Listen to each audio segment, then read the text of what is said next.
Ayan guys, yung aming nabiling isda, 220 ang kilo guys. Puti pang mata, pero ang hasang, may problema. Parang hasang, mahal. Magtula kami, sabaw-sabaw na isda, ayan.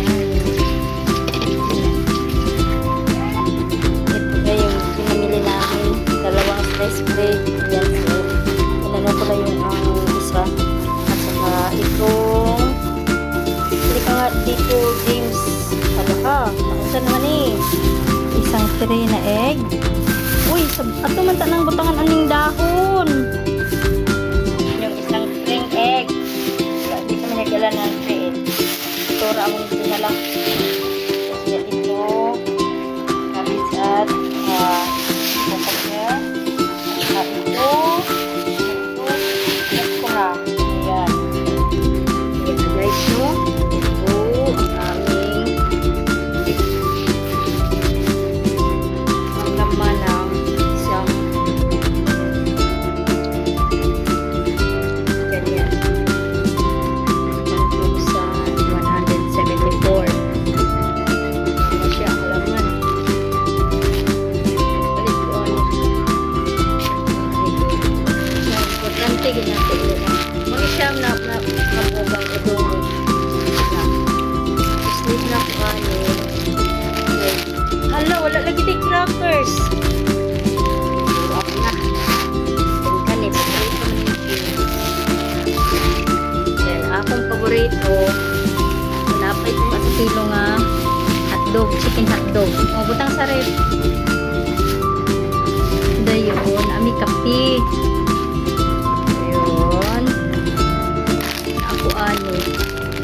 Tago na ko sa akong sakuan na nerdin.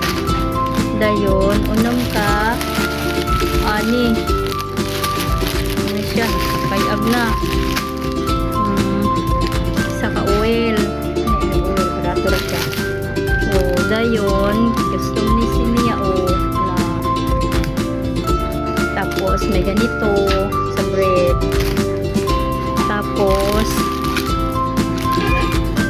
kaya malaki kasi may ganito.